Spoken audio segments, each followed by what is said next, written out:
Hey folks, it's Maxie here and welcome to a brand new TEW2020 video. You join us today for the Halloween Horror Show.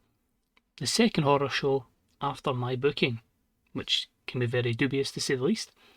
So quite a few things. It's going to lead up to a lot of stuff in the future here. We're heading towards tournament season, so we'll have the Broadley Memorial Tag Team Cup and the Trios Tournament. But I'm really quite happy with what's about to happen. There's a lot of stuff that's obviously on the TV shows that are heading towards stuff way down the line, so like proper storylines and character changes and alliances forming and just developing a few acts, but obviously they won't get to pay-per-view for a long time. But when they do, I think it's got the potential to be some pretty decent stuff. So it's allowing the save to flow a lot better, and as I say, after this it's going to be full steam ahead to Full Gear, Crown and Glory, and Winter is Coming, and then that'll be us out into 2028, which is wild. So the Halloween Horror Show, we've only done 3 installments of before. We done 95 last year, and we had the main event of Walter and Cody Rhodes defeating Jay White and Adam Cole. I think that's the lead up to Walter and Cody, I believe. And 98, the year before that saw us have John Moxley face Walter and Logan Paul, your G1 winner in this, and of course the New Japan Cup against Danhausen. And then the year before that was in 94, because obviously we were a few years in, so we already had everything sorted. And it was MJF's faction, him, Richard Holiday and Sammy Guevara, losing to Adam Cole and the Young Bucks. We'll have a little confrontation this evening. So sit back, relax and enjoy. This is the AEW Halloween Horror Show for 2027. Let's do it. So just the 72,000, just only, at the CenturyLink field as we start with a little segment before opening contest. We've obviously got the Collision Champion, Powerhouse Hobb, alongside CM Punk, his manager, his pal, his guy that basically runs Collision. And obviously tonight is going to have a 2-on-1 handicap match for Hobbs' Collision Championship against Eddie Kingston. And he just goes, nah, man, I've had enough of this crap with Hobbs, enough of this with CM Punk. If I lose this tonight, man, I'm done. Done with Collision, done with Punk, done with AEW. I'm going to take a break. So you're damn right, I'm taking this championship away for you son of a bitches. So 87, pretty good stuff, obviously unscripted promo because of Eddie, and that heads us straight in to your opening contest, which actually done okay, which I'm surprised at. It was about the hard, great heat and good wrestling as CM Punk and Powerhouse Hobbs defeat Eddie Kingston in 9-10 in the handicap match when Powerhouse Hobbs pinned Eddie Kingston with a frog splash, giving Hobbs the first defence of his second run with the AEW Collision Championship. 80 rated matchup, pretty good. 73 from Kingston, 78 from Hobbs, a 66 from Punk. Obviously he's ruined physically, he's done pretty much, but he still has great popularity, which is why he's in this kind of role and was kind of playing a cameo. But yeah, Eddie Kingston, gone. Bye Eddie.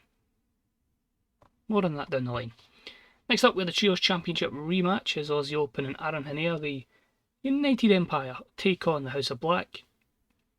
Good matchup, the House of Black win in 11:55 when Buddy Matthews pinned Aaron Henare with a Silver Shock. 4th defence of the Trios Championship, a solid 83. And just Buddy Matthews with the poor performance there, but overall, pretty good stuff. We then have our next matchup, which is for the 0x Championship, and Blake Christian's been on a good little run here. And he has his 4th defence as he defends it against Dragon Lee from Rampage. And was about to have some good wrestling and a decent reaction from the crowd as Blake defeated Dragon Lee in 13:44 with Ilya. 81, solid stuff, both guys delivered a 79, fairly respectable in that regard. We then cuts backstage to see Cody Rhodes on his cell phone backstage. He's talking to someone. But who? 74 rated segment. More on that as the night unfolds. We then cut into a matchup for the AEW Tag Team Championships that had some great wrestling and good heat, as the Generals and obviously the Lucha Bros have been tangling, and Top Flight have been building up a winning momentum on Rampage, so triple threat matches, they all come together as the Generals defeat the Lucha Bros and Top Flight in 13:42 when Adrian Sevier defeats Dante Martin with a frog splash. Lots of frog splashes tonight, and the Generals make the 6th defence of the AEW World Tag Team Championships. A pretty solid 80 overall. Could have maybe done a bit better, I suppose. Darius off his game, but still pretty okay. and that was a steal the show matchup, so maybe you hope for a little bit better there, but still, you can't just fire the Young Bucks and FTR in every tag match. You've got to kind of share it around. Then I have a little promo. It's not really a promo, it's actually just more a caster wrap as he runs down the teams that are going to be featuring in the Collision Tag Team Championship match. So little verbals on the Grizzled Young Veterans, on Pretty Beautiful, and of course the Gun Club, who will be participating in this one, which was a 68 from Caster, alongside Anthony Bones. And the matchup actually over-delivered. I did not expect it to get a 79. But it was a decent matchup here as Pretty Beautiful defeat the Acclaimed, the Gun Club, and the Grizzled Young Veterans in 13:02 win Loose Prince. Pin Colton Gunn with the Enziguri, meaning new Collision Tag Team Champions. 79 overall. Zach Gibson was head and shoulders above the rest of them. Colton Gunn was a weak link with his 56, but it's just one of those ones where I've not really given him a chance to develop, and the mod was quite early on in their AEW run. But lots of tag bonuses, some pretty good stuff there. And yes boys, Tag Team Champions. That's a quick push for you. We then see Cody Rhodes, he's backstage with Wardlow, Randy Orton, and the now injured Richard Holiday. He's got a broken forearm from a matchup with Jon Moxley, which will see him. He can wrestle, but I'd rather he didn't for 3 months. But it's just Cody saying, lads, it was a great run, but I feel it's time for us to let this go. I'm sorry you got injured, Richard, but I'm sure what you, Wardlow, and Randy can do in the future will be pretty solid. So I split up with that group. 73, I know they didn't do too much in the last couple of months, but you still got to actually just not ignore it. It happened, and then I had an exceptional matchup here. As I put it together at the last minute, but it's to lead to something way down the line, as Jay White defeated Walter in 2057 with Blade Runner, following an assist from Nick Jackson. It's all about 93, Walter with 96, Jay White with 93. I kind of hoped I could maybe get a cheeky 100 in the middle of the show, but yeah, what's that going to lead to? We'll find out at one point. There's no turns or gimmicks here, it's for something down the line that. We move further afield, as we're about to have great heat and good wrestling, as Wardlow wants to get a bit of revenge for Richard Holiday as he faces Jon Moxley, but Mox picks up the win in 12:22 with the Death Rider. A 79 here, 77 plays the 68, 69 sorry, just a simple win for Mox. Gives him a good bit of momentum. Simple stuff. We then have a little promo from John and Jacob Fatu. Of course, Jay is now retired, and they just say, well, Jacob came in here and made an impact, but I think it's time that we take this place over. Be ready. Well, he's coming. So, you know who I'm talking about.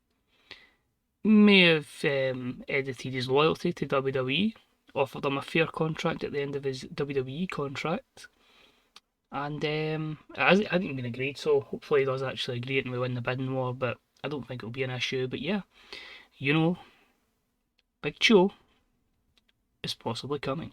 71. And that's going to lead to a lot of stuff down the line. So we had a little match up on Dynamite, which saw Adam Cole team up with Hangman. They've had a bit of kind of back and forth together against the Young Bucks. And the Young Bucks have obviously in the last couple of weeks been talking with Kerry, and they're just like, this isn't it right, man. This just, we keep racking up L's. Something's got to change, and obviously there's been a few other people racking up L's. So about here had superb wrestling and great heat as the Young Bucks defeat Hangman Page and Adam Cole in 14:23 when Nick pinned Adam with underhanded tactics. But that's because we had Prince Devitt run in and turn on Hangman Page, thus aligning with the Young Bucks. Now, over the last months and weeks on television and pay-per-view, Cody Rhodes has been berating. He's been just destroying Prince Devitt, saying he's done, and he had a little trigger in his brain of what he has to do. Align himself with the Young Bucks, possibly. An 87 rated segment, and it's going to be a turn heel for Devitt. Complete success, which I'm happy with, because it was saying it was too soon for him for his last turn. I was like, oh god, how's it going to go down? Good stuff though. And we hit the back. Prince Devitt's there. The Young Bucks are there, and they're joined by Switchblade Jay White. Prince Devitt says, For weeks and weeks, Cody told me, no, I'm done, I'm past it. And hey, I'm not stupid, I'm realistic.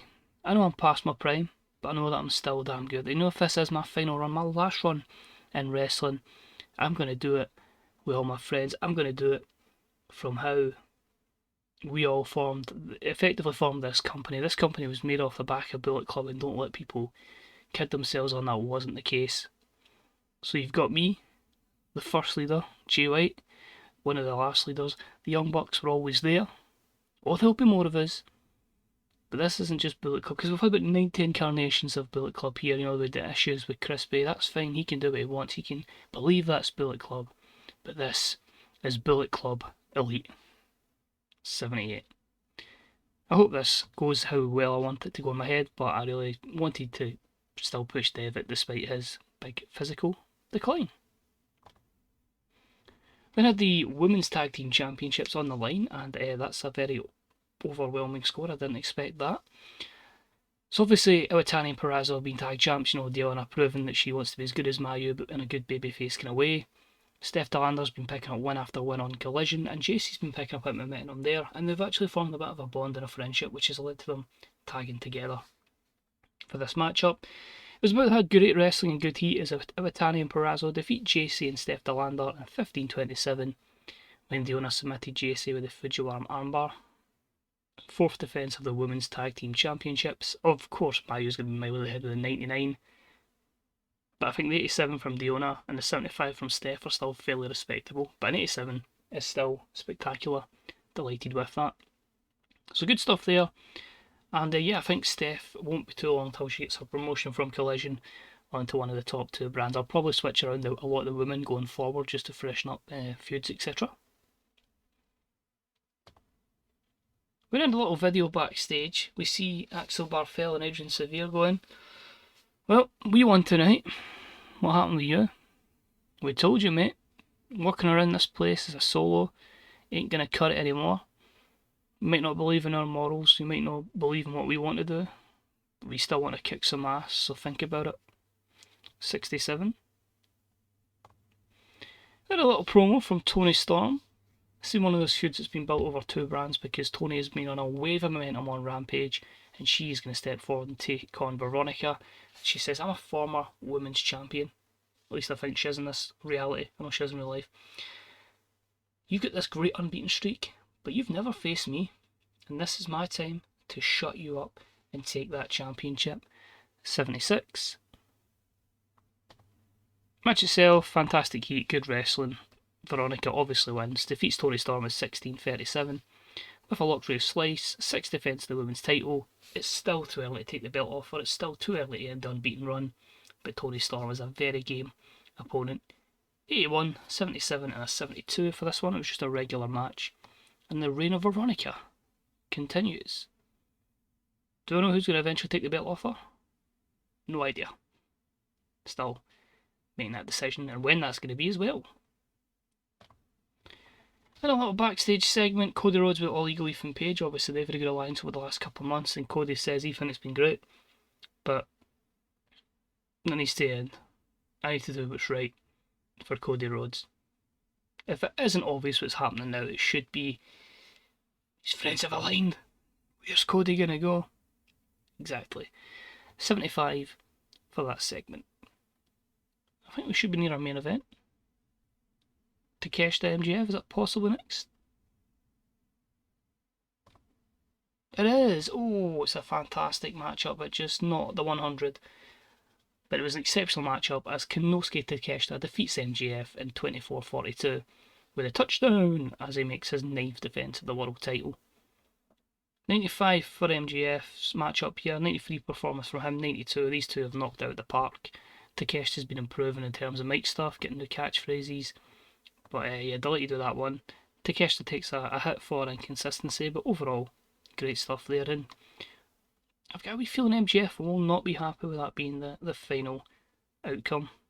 The show itself gets a 100. Yeah, quite happy with that, considering we never really had a great segment in terms of interview stuff. That's why I went for the cheap one at the start. But this will help. A couple of good matches there in the light blues. You know, the women's match really love on the tag match. Some good stuff there with the Young Bucks and Hangman.